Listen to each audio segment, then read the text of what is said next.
Welcome back, everyone. Comment where you're watching from today. In the glittering world of Hollywood, where dreams are bought and sold like commodities, few stories have shocked the entertainment industry quite like this one. Today, we're diving into the explosive confrontation between Academy Award winner Jennifer Lawrence and one of the industry's most notorious talent agents, Robert Hernandez. The story begins on a warm September evening at the prestigious Beverly Hills Hotel, where the annual Young Stars Foundation Gala was in full swing. Crystal chandeliers cast a soft glow over the ballroom, where Hollywood's elite mingled with aspiring young actors and their hopeful parents. Jennifer Lawrence, known for her candid personality and unwavering principles, had been invited as the guest of honor. While making her way through the crowd, Jennifer couldn't help but notice something unsettling. In a dimly lit corner of the room, talent agent Robert Hernandez was surrounded by a group of young aspiring actors, all seemingly no older than 14. But it wasn't the gathering itself that caught her attention. It was the predatory gleam in Hernandez's eyes as he quoted astronomical representation fees to their parents. What Hernandez didn't realize was that Jennifer Lawrence had been quietly conducting her own investigation into the exploitation of child actors in Hollywood. For months, she had been gathering evidence, working with private investigators, and building a case against several corrupt agents. Robert Hernandez was at the top of her list. The parents, wide-eyed and desperate for their children's success, were hanging on to every word Hernandez spoke. Only $25,000 for guaranteed auditions with major studios, he promised smoothly, his voice dripping with false sincerity. Consider it an investment in your child's future. After all, look at what happened with Kevin Clark. From nothing to starring in a blockbuster, all thanks to my connections. Jennifer's blood began to boil. She knew Kevin Clark's story all too well. The young actor had indeed landed a role, but Hernandez had taken 90% of his earnings, leaving the boy's family in debt. It was time to act. Making her way to the group, Jennifer positioned herself within earshot of the conversation. Hernandez, too engrossed in his sales pitch, failed to notice her presence. He continued, "Of course, there's also the matter of my exclusive acting workshops. Only $5,000 per weekend. But they're mandatory for my clients. It's where all the magic happens." One of the parents, Amanda Delgado, a single mother who had driven 6 hours to attend the gala, clutched her purse tightly. That's quite a lot of money," she stammered, looking at her daughter Kayla, whose eyes were still filled with dreams of stardom. "Mrs. Delgado," Hernandez said, his voice taking on a condescending tone, "do you want your daughter to succeed in this industry or not? Talent isn't enough. You need the right connections, the right guidance. That's what I provide." It was at this moment that Jennifer Lawrence decided to make her presence known.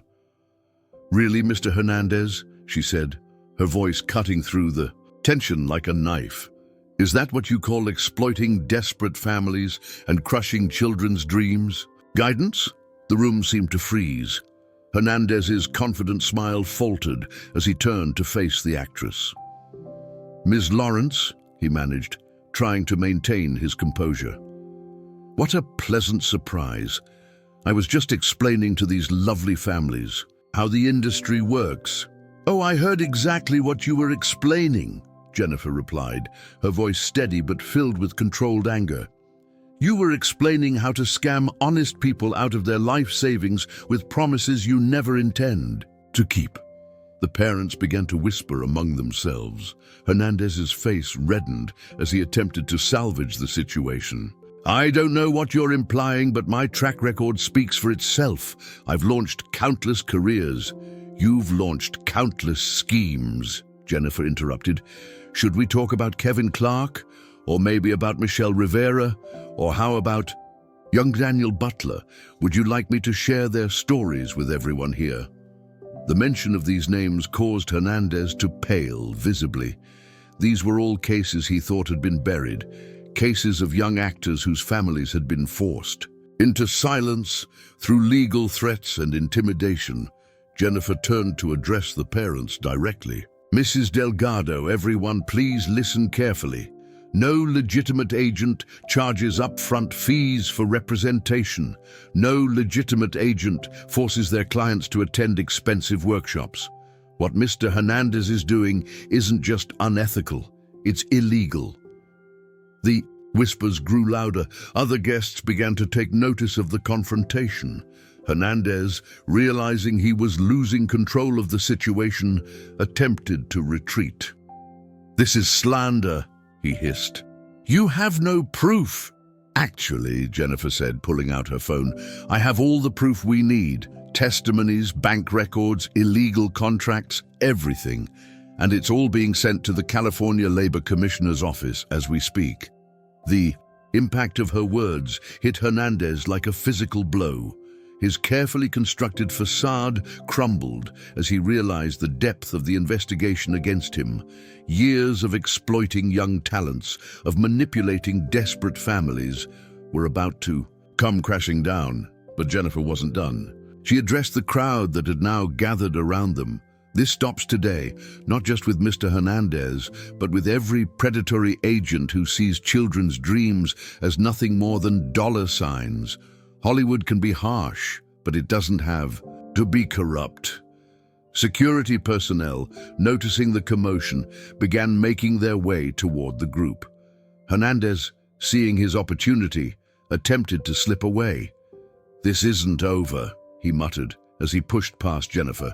"You're right," she called after him. "It's just the beginning." The aftermath of that evening would send shockwaves through Hollywood. Jennifer Lawrence's confrontation with Robert Hernandez was just the tip of the iceberg, exposing a deep-rooted system of exploitation that had persisted for years in the entertainment industry. As Hernandez disappeared into the night, the parents, who had almost fallen victim to his schemes, gathered around Jennifer, their eyes filled with gratitude and relief. Amanda Delgado, tears streaming down her face, hugged her daughter Kayla tightly. "Thank you," she whispered to Jennifer. "We almost lost everything." This confrontation would mark the beginning of a larger movement within Hollywood, spearheaded by Jennifer Lawrence, to protect young actors and their families from predatory practices. But as word of the evening's events spread through the industry, dark forces began to mobilize against her. The question wasn't just about one corrupt agent anymore. It was about an entire system that had profited from the exploitation of young dreams. And as Jennifer would soon discover, some people would go to any lengths to protect that system. Have you ever witnessed someone standing up against corruption, even when it meant facing powerful opponents? Share your thoughts in the comments below. And stay tuned for Chapter 2, where we'll see how Hollywood's power players responded to Jennifer's bold stand for justice. The morning after the Beverly Hills Hotel confrontation, Hollywood was buzzing with whispers and speculation. Jennifer Lawrence sat in her agent's office, scrolling through dozens of messages from industry insiders, some offering support, others thinly veiled threats. But it was an email from William Baker, one of the most powerful studio executives. In Hollywood, that caught her attention. "Your passion for justice is admirable," the email read, "but you're playing a dangerous game. Some doors are better left closed." The warning was clear, but Jennifer had never been one to back down from a fight, especially when children's futures were at stake. The investigation she had launched went far beyond Robert Hernandez. Her team had uncovered a network of corrupt agents, acting coaches, and casting directors who had been exploiting young talents for years. At the center of it all was an organization called Star Makers Alliance, run by the notorious Michelle Collins, a former child actor turned talent manager. As Jennifer dug deeper, she discovered that Michelle Collins wasn't working alone. The organization had powerful backers, including studio executives, producers, and even some celebrities who had built their careers on the broken dreams of others. The system was more entrenched than anyone had imagined. At her temporary office in downtown Los Angeles, Jennifer met with Crystal Hernandez, a former client of the Star Makers Alliance who had agreed to come forward. "They took everything from us," Crystal revealed, her voice trembling. "Not just money, but hope, dignity, everything. My parents remortgaged our house to pay for their exclusive programs. When we couldn't pay anymore, they blacklisted me from every major audition in town." Crystal's story was just one of many. Jennifer's team had documented hundreds of similar cases, each more heartbreaking than the last. But what made the situation even more disturbing was the sophisticated way these predators operated, using legitimate-looking contracts and high-pressure tactics to exploit vulnerable families. The retaliation began subtly at first. Jennifer's upcoming projects faced mysterious delays. Scripts that had been promised to her suddenly went to other actresses, but she hadn't expected them to go after the families who had agreed to testify. Angela Carpenter, another former victim of the Star Makers Alliance, called Jennifer in tears one morning. "They're threatening to release private information about my daughter," she sobbed. "Photos from closed auditions, personal details. They say they'll destroy any chance she has of a normal life if we don't back down." This was exactly the kind of intimidation tactics Jennifer had feared, but instead of silencing her, it only fueled her determination. She immediately contacted her legal team, led by the formidable Nicole Kennedy, who had been building cases against corrupt industry practices for years. "They're scared," Nicole observed, reviewing the threats. "These aren't the actions of people who feel secure in their position. They're lashing out because they know we're close to exposing everything." The breakthrough came from an unexpected source. Jason Anderson, a former employee of the Star Makers Alliance, reached out to Jennifer with a hard drive containing years of internal documents, financial records, and private correspondence. The evidence was damning, revealing a systematic exploitation of young talents that went back decades. But the most shocking discovery was the involvement of high-ranking studio executives. William Baker's warning email suddenly made more sense. He'd been one of the primary beneficiaries of the corrupt system, taking kickbacks from the agencies while turning a blind eye to their practices. Jennifer knew she had to move carefully. The people she was up against had resources, influence, and most importantly, nothing left to lose. She arranged a meeting with Christopher Turner, a respected industry veteran who had been quietly supporting her investigation. "They'll try to destroy you," Christopher warned during their meeting at a secluded restaurant in Malibu. "Not just your career, but your reputation, your relationships, everything. Are you prepared for that?" Jennifer's response was unwavering. "They've been destroying lives for years," she said. "Someone has to stop them, no matter the cost." The next phase of her plan involved going public with the evidence, but in a way that couldn't be buried or dismissed. She reached out to Melissa Hartman, a veteran investigative journalist known for her uncompromising exposés of industry corruption. Together, they began preparing a comprehensive report that would detail the full scope of the exploitation. But before they could publish, the Star Makers Alliance made their move. One morning, Jennifer woke up to find her name splashed across every major entertainment news outlet. Anonymous sources claimed she had been running her own exploitation scheme, using her investigation as cover to eliminate competition. The stories were completely fabricated, but they were crafted skillfully enough to create doubt. Michelle Collins, appearing on a popular morning show, played her part perfectly. "It breaks my heart to see someone like Jennifer, whom we all admired, resort to such tactics," she said, her performance worthy of an Oscar. "We at Star Makers Alliance have always prioritized the safety and well-being of young talents. These accusations are nothing but a desperate attempt to maintain relevance." The smear campaign was relentless. Each day brought new allegations, each more outrageous than the last. But Jennifer had anticipated this. She had kept detailed records of Every meeting, every conversation, every piece of evidence she had gathered. More importantly, she had built a network of allies within the industry who were ready to stand with her. Daniel Butler, now a successful adult actor, was the first to publicly support her. "Everything Jennifer Lawrence has said is true," he declared in a viral social media post. "I was one of their victims. They took advantage of my family's dreams and left us in ruins. It's time for the truth to come out." His statement opened the floodgates. More victims began coming forward, sharing their stories of exploitation and abuse. The carefully constructed facade of the Star Makers Alliance began to crack, but the organization wasn't going down without a fight. Late one night, as Jennifer was leaving a meeting with her legal team, she noticed she was being followed. 2 black SUVs had been trailing her car for several blocks. When she called her security team, they informed her that similar vehicles had been spotted outside her home. The intimidation was escalating, but it only proved she was getting closer to the truth. Jennifer arranged an emergency meeting with her core team at a secure location. Nicole Kennedy, Melissa Hartman, and Christopher Turner were all present. "They're desperate," Melissa observed, reviewing the latest threats. "This is exactly what happened when I investigated corruption in the studio system 10 years ago. But this time, we have something they don't expect."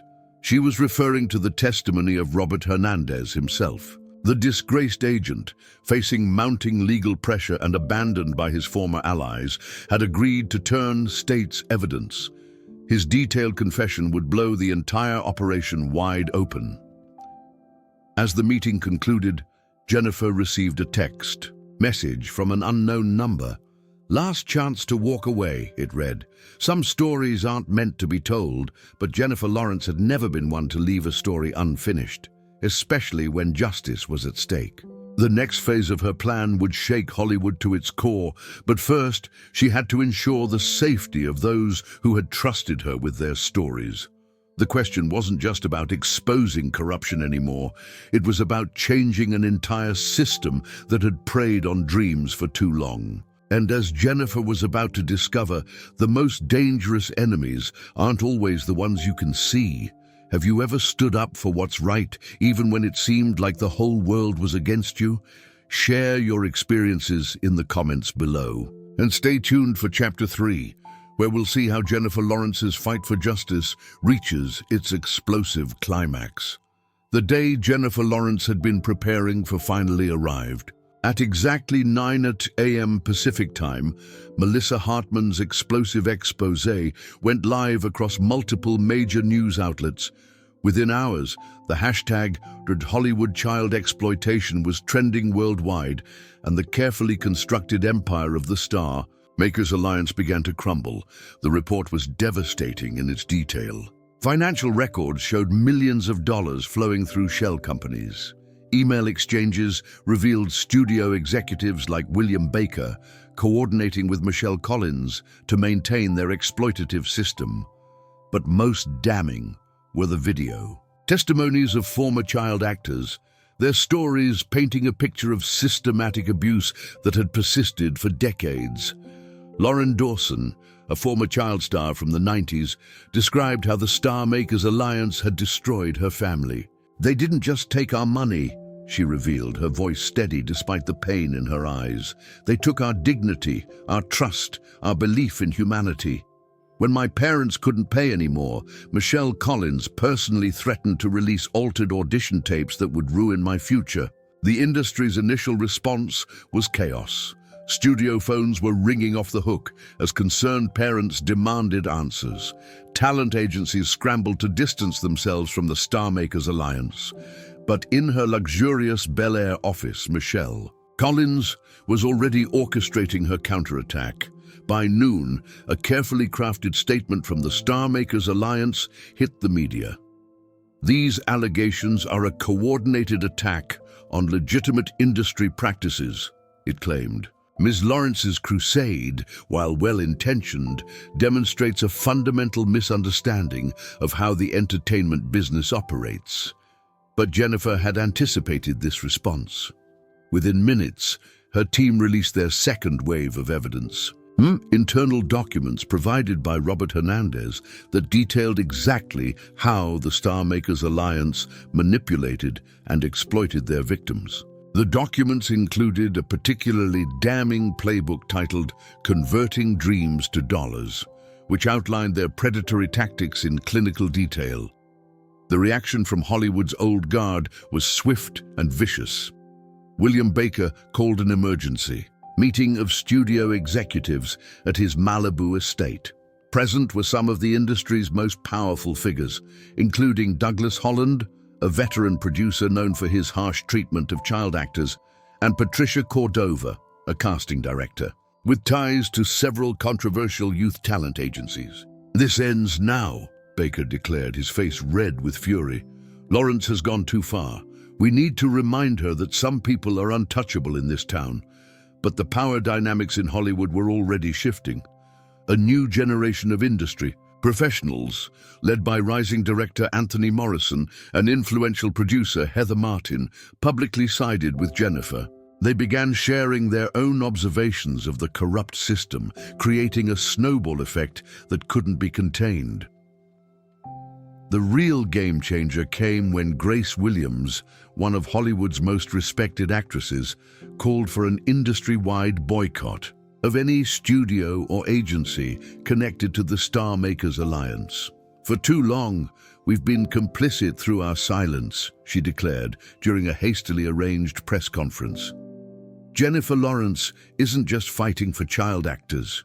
She's fighting for the soul of our industry. Michelle Collins attempted damage control by appearing on a primetime news show, but the interview quickly became disastrous. When confronted with specific evidence of exploitation, she lost her composure. "You don't understand what it takes to make it in this business," she snapped at the interviewer. "Sometimes dreams have a price." That sound bite spread across social media like wildfire, becoming a rallying cry for reform. Former victims of the Star Makers Alliance began organizing protests outside major studios. Parents started sharing their stories of narrowly avoiding the organization's schemes. The wall of silence that had protected the exploiters for decades was finally crumbling, but Jennifer knew the fight was far from over. Late one evening, she received an urgent call from Nicole Kennedy. "They're destroying evidence," her lawyer reported. "Our sources inside the Star Makers Alliance say Collins ordered everything shredded. We need to move fast." Jennifer immediately activated the next phase of her plan. Working with federal investigators who had been quietly building their own case, she orchestrated a series of synchronized raids on Star Makers Alliance offices across Los Angeles. What they found exceeded even their worst expectations. Hidden cameras in audition rooms, forged contracts, blackmail materials organized by victim. The evidence painted a picture of exploitation so systematic it shocked even hardened investigators. But the most disturbing discovery was made in Michelle Collins's private office, a detailed database of potential targets, complete with assessments of their families' financial situations and psychological vulnerabilities. As news of the raids spread, the industry's power structure began to splinter. Studio executives who had previously defended the system now rushed to save themselves. William Baker attempted to flee the country, but was detained at Van Nuys private airport. Douglas Holland suffered a very public meltdown during a board meeting, accusing his colleagues of abandoning ship. Jennifer watched these developments from her temporary command center, where she was coordinating with advocacy groups to ensure former victims received proper support and legal representation. Cameron Lang, a child psychologist specializing in entertainment industry trauma, had joined her team to help address the psychological impact of the exploitation.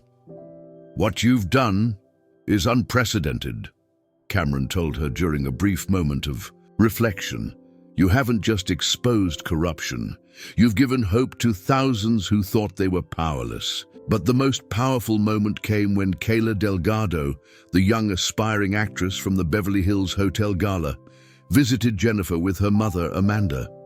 "Because of you, I can pursue my dreams without fear," Kayla said, tears in her eyes. "You showed us that standing up to bullies is possible, no matter how powerful they seem." The industry was transforming before their eyes. Major studios announced new protocols for working with child actors. Talent agencies rushed to implement transparency measures. The state of California began drafting stronger protections for young performers. Yet amid these victories, Jennifer received another warning. This one came from Christopher Turner, who had been monitoring the old guard's response. "They're planning something big," he cautioned. Michelle Collins met with several entertainment lawyers known for destroying reputations. They're not done fighting. Indeed, Collins and her allies were preparing their most desperate move yet, one that threatened not just Jennifer's career, but the entire movement she had built. As the day drew to a close, Jennifer gathered her core team for what would prove to be their most crucial strategy session. "Tomorrow," she told them, "they'll try to tear down everything we've built, but we have something they don't: the truth. And in the end, that's what matters most." Have you ever been part of a movement that started small but grew into something much bigger? Share your experience in the comments below. And don't miss Chapter 4, where we'll witness the final showdown between Jennifer Lawrence and the corrupt power brokers of Hollywood. The morning of the final confrontation arrived with an eerie calm. Michelle Collins had called a press conference at the prestigious Beverly Wilshire Hotel, promising to reveal the truth about Jennifer Lawrence's investigation. But Jennifer had already set in motion a plan that would turn this attempted takedown into the industry's greatest reckoning. As Collins took the podium, flanked by William Baker and a team of high-powered entertainment lawyers, the hotel's grand ballroom was packed with media representatives. "Today, we will expose the real motivation behind these attacks on our industry," Collins began, her practiced smile masking desperate calculation. What Collins didn't know was that Jennifer had positioned key allies throughout the audience. Melissa Hartman sat in the front row, live streaming the event to millions. Nicole Kennedy waited near the exit, holding a sealed envelope that would change everything. And scattered throughout the crowd were dozens of former victims of the star. Makers Alliance, each ready to tell their story, Collins launched into a carefully crafted narrative, painting herself as a victim of a vindictive campaign. Jennifer Lawrence, despite her talents, has been misled by disgruntled former clients, she claimed. "The entertainment industry has always operated on a pay-to-play basis. We simply formalized the process." That's when Jennifer made her entrance, walking calmly down the center aisle. The room fell silent. Collins faltered mid-sentence, but quickly recovered. "Ms. Lawrence, how kind of you to join us. Perhaps you'd like to explain why you're really targeting legitimate business practices." Jennifer's response was measured but powerful. "Legitimate? Let's talk about legitimacy, Michelle." She nodded to Nicole Kennedy, who began distributing copies of a document to the press. "This is Robert Hernandez's full confession, detailing every aspect of your operation. But more importantly, it includes your own emails discussing how to maximize profits from exploiting children." The room erupted in chaos as journalists began reading the documents. Collins's face drained of color as her own words were projected onto the giant screen behind her. "These desperate parents will pay anything. Push the premium packages, break them if you have to." But Jennifer wasn't finished. She turned to address the audience directly. "For years, the Star Makers Alliance has operated on fear and silence. Today, that silence ends." She gestured to the back of the room, where dozens of people stood up, each wearing a badge that read, "Survivor."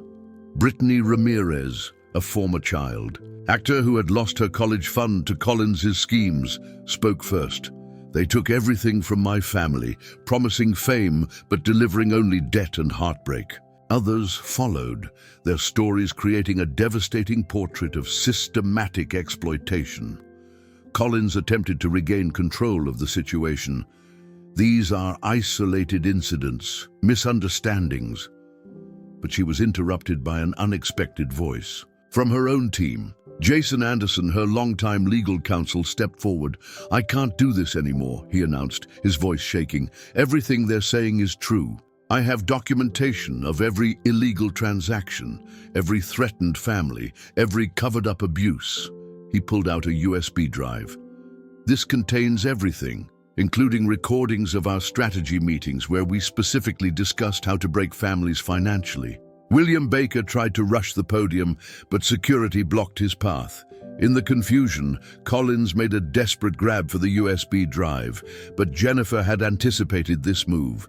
The entire scene was being captured by multiple cameras, live-streamed to millions of viewers worldwide. "Your empire wasn't built on talent or opportunity," Jennifer declared, her voice carrying across the stunned room. "It was built on crushed dreams and broken families. But today, we're not just exposing the truth, we're changing the system."